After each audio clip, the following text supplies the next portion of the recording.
And we're back. Welcome back to the Premier League prediction series. It is already time for Game Week 27 after an incredibly entertaining Game Week 26 where it looks like the Premier League title has been decided. However, the race for the top four is absolutely heating up. Before we get into today's video, I don't normally do this. I don't normally talk about subscriber count, but we're just a couple of subscribers away from 9,000. So if you're new around here and you haven't hit that subscribe button, or if you're someone that has been considering it but hasn't quite done it yet, you could be that person who takes us over to 9,000 subscribers today. So as always, if you haven't done so already, please do consider dropping a like on this video if you do enjoy all of my previews and predictions across all of the competitions we cover on this channel. And if you do hit that subscribe button, don't forget to hit the notification bell as well so you don't miss out on any of the other previews and predictions we've got coming up. Best believe we're going to be covering all of those Champions League, Europa League and Conference League knockout stages once they commence again next week. But before we get there, we have this Premier League game week to cover. Then we've got FA Cup action coming up for you next week as well. So let's look ahead to the matches taking place this week in the Premier League. As for the weekend, we managed to get 5 out of 10. So at least we're back to 50% after what was an actually really tough Premier League week to call by the end of it. But 5 out of 10 and a correct score as well. We managed to get the Aston Villa-Chelsea score correct at 2-1. That all means that our Prem results are still just under 50% at 128 out of 261 with 18 correct scores. But our season scores are going to be still well above 50%. And today's video will include the 1,000th prediction we have done this year. That will be the Nottingham Forest-Arsenal game. So that's going to be my 1,000th prediction of the season, which is crazy. But without any further ado, let's get into it. Premier League Game Week 27 starts tomorrow night with one of the 3 early kickoffs. And it is yet again a South Coast derby. This time, Brighton taking on Bournemouth. For Brighton, it is 3 wins in a row. And that has moved them just 3 points behind Bournemouth now in the Premier League table, who, of course, lost to Wolves after that, I will say, controversial red card to Sabrani at the weekend. Another one of them ones where the foot's come off the ball, which has then meant it's jumped up in the air and gone straight into the player's leg. I don't think that should be a red card because there is absolutely nothing Sabrani can do about it. And what's worse for him and what's worse for Bournemouth is it leaves them short at the back when it comes to centre-backs, with Senesi also out injured. But it means it ends his run of a season and a half playing every minute of every game for Bournemouth. So that's a real shame to see that end in such controversial circumstances. But of course, it meant that Wolves lost, and it means that he's suspended, which means that Brighton have a real opportunity to capitalise on a weakened Bournemouth defence. And of course, Bournemouth still missing key players in other areas of the pitch as well. For Brighton, it looks like they'll still be without Joel Veltman and Danny Welbeck. They missed the weekend's victory. And look, I don't think it's going to affect them too much. They clearly played well in the victory over Southampton, and I'd expect them to come into this game with that same sort of confidence, especially off the back of those 3 wins in a row. What's also worth noting is that Brighton did win the game back on game week 12, which was a 2-1 victory for them away at Bournemouth. And since that was the scoreline back then, that's going to be the scoreline I go for now. I'm going to go for a 2-1 victory to Brighton, which will definitely see them push themselves back into that European places. But we'll see. Bournemouth obviously lost with 10 men, more than capable of producing a result, but their last few weeks haven't quite been at the standard that they have set so far this season. That then takes us to Crystal Palace and Aston Villa. And well, Crystal Palace have now had 5 straight 2-0 away wins in a row. That does include the FA Cup victory, but 5 2-0 away wins in a row. However, they've not won at home in the Premier League since October, which, considering how rowdy that Crystal Palace home crowd is, I did think was a real surprise when I looked at that this morning. For Aston Villa, they are unbeaten in their last 4 Premier League matches, their last 4 matches, not just Premier League, their last 4 matches, but all 4 of those matches have come at home. They haven't won any of their last 3 away games. So something's got to give here, or it's going to end in a draw. What I would say is that these 2 sides have already met twice this season. They met in the EFL Cup and in the Premier League. Both matches were at Villa Park. It was a draw in the Premier League, 2-2. And Crystal Palace actually won at Villa Park in the EFL Cup. So There's a lot of precedent to go for Crystal Palace here. If you want even more reason to go for Crystal Palace, they beat Aston Villa 5-0 at Selhurst Park last season. So really good reasons to go for Palace on this one. But that recent home form is a real worry for them in my opinion anyway. In terms of injuries and suspensions, Palace have no fresh concerns coming into this. They've also started to integrate Adam Wharton back into the lineup after he's had that massive long injury. For Aston Villa, it's more concerns at centre-back. Tyrone Mings has picked up yet another injury. It looks like he's going to be out for another couple of months. Pau Torres is still out. Kamara is still a doubt. And Ezri Konsa played at the weekend despite looking clearly discomforted. So it's going to be interesting to see what they do in terms of their backline this week. Obviously, Matty Cash is back in at right back, which has been a big boost for them. But it also now looks like Morgan Rogers is facing a late fitness test. He went off in the 2-1 victory against Chelsea at the weekend. In my opinion, as I've mentioned over the course of this prediction, I think Crystal Palace should be considered the favourites. But I do like Aston Villa's recent run of form, even though their away record hasn't been great. So I'm going to go down the middle. It was a 2-2 draw earlier in the season. I'm going to go for a 1-1 draw this time around. Now we have the final early kickoff on Tuesday, and that is Wolves taking on Fulham. What a victory it was for Wolves. And look, we mentioned that Bournemouth had 10 men in that match, but it should not be overlooked that until the red card, Wolves were actually the better team in that game anyway. For Fulham, they remain to be consistently inconsistent, and after playing very good against some very good teams, were the latest side to lose 2-0 at home to Crystal Palace, which actually means that Fulham have now slipped down to 10th. For Wolves, with that victory at Bournemouth, they have now moved 5 points clear of the relegation zone and are really starting to heap pressure on Ipswich and Leicester to try and get themselves away from that relegation zone as quickly as possible. Wolves, in fact, have also won the last 2 meetings of these sides. 4-1 victory at Craven Cottage earlier this season and a 2-1 victory at Molineux last season. If you want to take that even further, Fulham have actually only got 1 victory against Wolves in their last 9 meetings of the 2 sides. So there is a real precedent to go for Wolves in this one. Not only that, Emile Smith-Rowe and Tom Cairney are now extra doubts for Fulham, and to the list of Harry Wilson, Nelson, and I think it is Kenny Tete, the right back. So they've got a few injury concerns. Yes, Wolves do have injury concerns as well, but Strand Larsen made his return at the weekend, and he'll be pushing for a start. Cunha's obviously on fire. I think he scored in the last 4 matches in the Premier League. For me, this is absolutely Wolves' game to lose. But the final point I should make is that Fulham have won their last 2 away games in the Premier League. I'm not getting them to do that today, though. I'm going for a 3-1 victory to Wolves. Final game on Tuesday is the later kickoff. It is Chelsea and Southampton. And back-to-back defeats for Chelsea now means that they have slipped all the way out of the Champions League places down to 7th in the Premier League at the moment. So it's been a real poor run of form for Chelsea over recent weeks. For Southampton, back-to-back defeats for them means they're going all the way down to the Championship. Apologies, Southampton fans, for that incredibly poor-tasting joke. But it's just not happened for Southampton this season. There's not really too much to say about this. Chelsea won 5-1 in the away fixture. Okay, there was a different man in charge. But even in the most recent weeks with Juric in charge, the results are just still not happening for them. They're still conceding far too many goals. They're still gifting too many chances. And they're not scoring either. The only benefits that you can put in Southampton's favour for this fixture is that firstly, Chelsea have only won 1 of the last 5 games at Stamford Bridge against Southampton. Southampton have beaten them twice at Stamford Bridge in that time. And Chelsea are still really struggling in front of goal without Nicholas Jackson there. I think it's affecting Cole Palmer's performances. He's not really got the link-up play with the other players that are playing up front, be it Neto, be it Nkunku, whatever.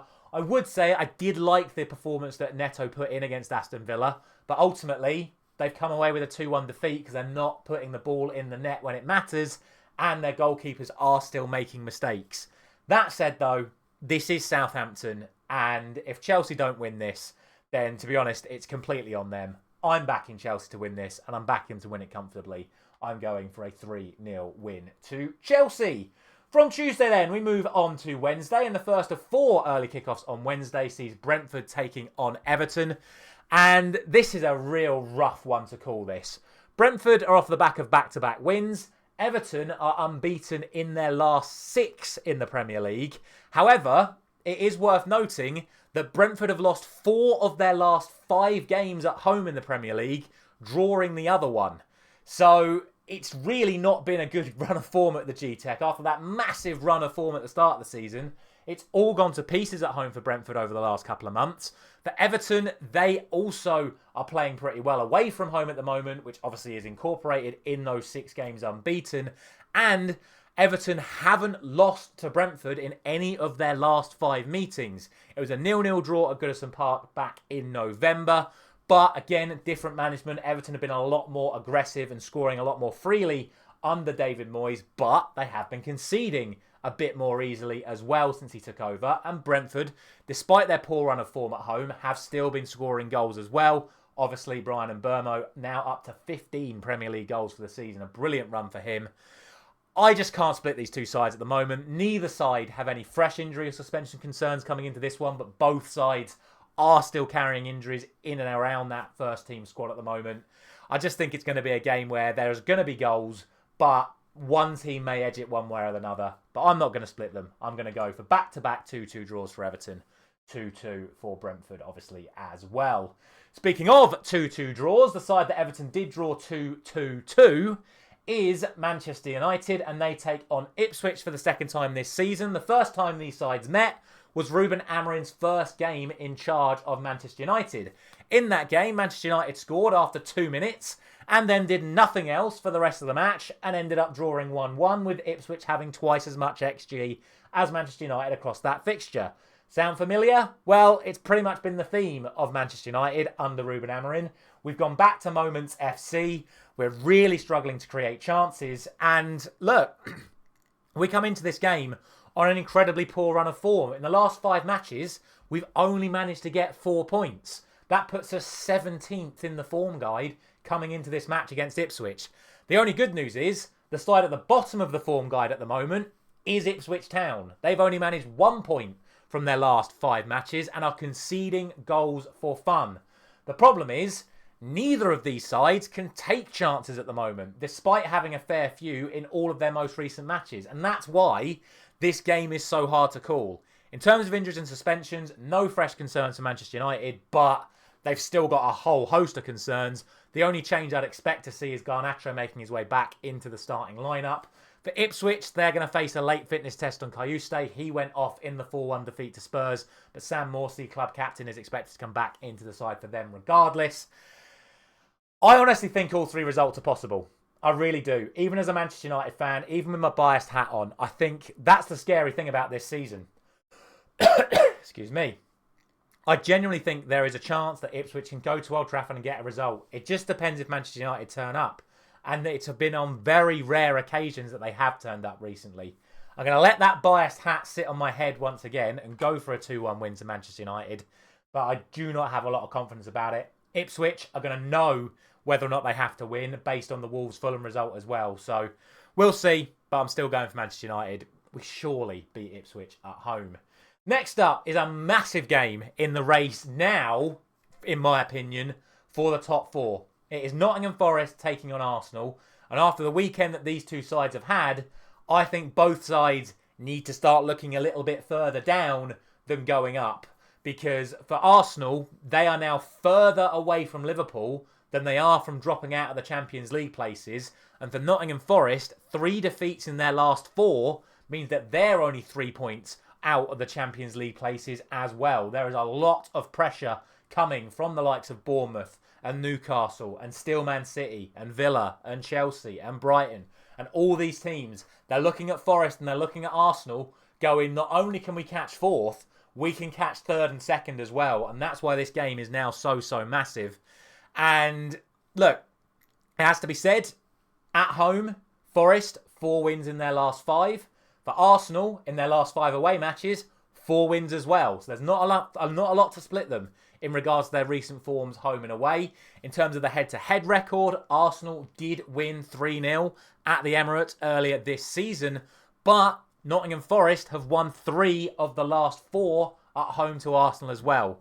And I think the most noticeable thing from the last couple of weeks is that Arsenal are struggling to score goals. It took a real effort for them to get the goals against Leicester. And let's be honest, Leicester are not playing very well defensively at the moment. And they couldn't manage to score a single goal against West Ham at home. Okay, they had 10 men for the last few minutes, but they were 1-0 down for a hell of a lot of time before that red card to Lewis Skelly. And it's just not been happening for them. For Forest, yes, they did concede 4 against Newcastle, but showed a lot of spirit to pull that back to 4-3 and nearly got it all the way to 4-4. And I just think when you look at the balance of the teams, you look at Arsenal's injury problems, Lewis Skelly suspended as well, no injury concerns at all for Nottingham Forest coming into this game. A good home record against Arsenal over recent seasons. I think this is Nottingham Forest's game to lose. I really struggle to see Arsenal finding a way through a Nottingham Forest defence that, okay, has been a little bit more vulnerable recently, but over the course of the season have been very good. I'm going for a 2-0 victory to Forest. Next up, the final early kickoff is Tottenham taking on Manchester City. And for Spurs, it's 3 Premier League wins in a row. For City, it's yet another defeat and another shocking performance, in my opinion, this time at home to Liverpool yesterday in the main event fixture. I said Liverpool would win. Liverpool did get the win. They exploited their weaknesses in Man City's defence. And with the Tottenham side coming back to relative full fitness, with a Tottenham side that's already beaten Manchester City 4-0 at the Etihad this season, and a Tottenham side that has kept Manchester City out at home in 5 of the last 6 Premier League matches, I think Tottenham have to be serious favourites for this match, especially given it looks like Haaland is still going to be out injured. We know Akanji, Stones and Rodri are still going to be out injured. And for Spurs, their injury list is the shortest it's been for an awful long while. They're finally able to name a full starting 11 of competitive players, all playing in their correct positions. Like I say, it's 3 wins in a row for them in the Premier League. Yes, they did lose 4-0 to Liverpool in the Cup. Yes, they did lose to Aston Villa in the other Cup. But for Manchester City, poor performances against Liverpool and Real Madrid cannot be overlooked. And of course, the 5-1 defeat to Arsenal just a few weeks ago as well. I think Tottenham have to be the strong favourites for this one. And I'm going to go for them to get the victory again. I'm going for a 2-1 victory to Spurs. I'm not going to go crazy. I still think if City turn up, they should be able to beat Spurs. But recent form to me suggests that Tottenham take this fixture once again.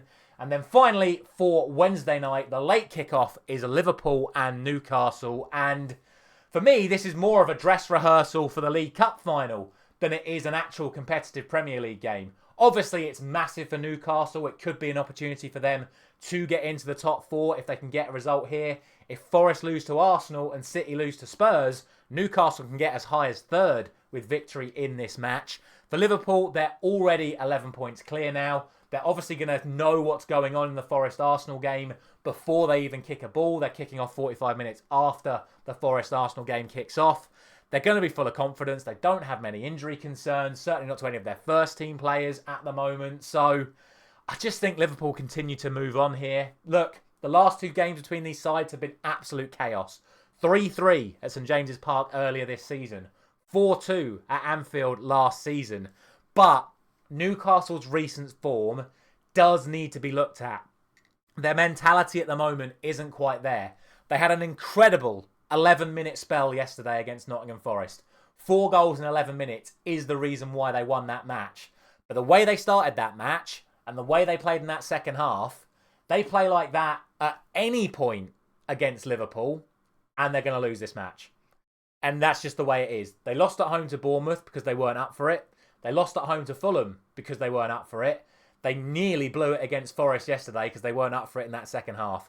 If they are not absolutely on it against Liverpool, they are definitely going to lose. And even if they are on it, the way Liverpool are playing at the moment, I still think Liverpool should be considered the strong favourites for this. Like I say, it's a dress rehearsal for the League Cup final. For me, Newcastle give this absolutely everything to show Liverpool what they're capable of with that final in just a couple of weeks' time. So I'm going to give Newcastle the benefit of the doubt and say that they are going to put in a good performance. But I'm still going to go for that Liverpool win. I'm going to go for 3-2. Not quite as crazy as the last couple of fixtures, but I can still see it being entertaining. I'd be surprised if Newcastle didn't score in this match. But again, didn't score against City, so we'll see. 3-2, I'm going to Liverpool. And then the final game of Game Week 27 is West Ham United and Leicester City. Incredible result for West Ham at Arsenal at the weekend. 1-0 away. A big clean sheet for Graham Potter's side. And for Leicester, yet another defeat. And yet another defeat without scoring. They are seriously struggling in front of goal at the moment at Leicester. They are slipping even further down that Premier League table. And it looks like relegation is on the cards for them as things stand. For West Ham, obviously they're going to look to build on that performance. I think they're starting to get to grips with Graham Potter's shape with the 5 at the back. I think it's working really well. They proved at the weekend they don't even need Lucas Paqueta to get results against big sides. He looks like he's still going to be missing for this game as well. But Bowen's back in form. He's scoring goals. Kudus looked really good against Arsenal as well. And like I say, against the Leicester side that just cannot create significant opportunities at the moment, that are conceding goals for fun, that have now lost James Justin due to another injury. It looks like he's going to miss this one as well. Travelling to West Ham have to be considered the favourites, absolutely, in my opinion. The only saving grace for Leicester coming into this is that they've actually won the last 3 games against West Ham. They won earlier in the season, a 3-1 victory at home. They won 2-1, what was it? I think it was 2-1 the season before, and then 2-0 at West Ham the last time these sides met in the Premier League 2 seasons ago at the London Stadium. But, like I say, very, very surprised if that trend of 3 wins in a row for Leicester continues against West Ham here. I'm ending my predictions with the Thursday night result being a 2-0 victory to West Ham. As always, let me know your thoughts down in the comment section below. Thanks for watching this bonus Premier League video for the midweek fixtures. Don't forget to subscribe if you haven't done so already. We're so close to 9,000. A final thank you very much for watching once again. I'll see you very soon.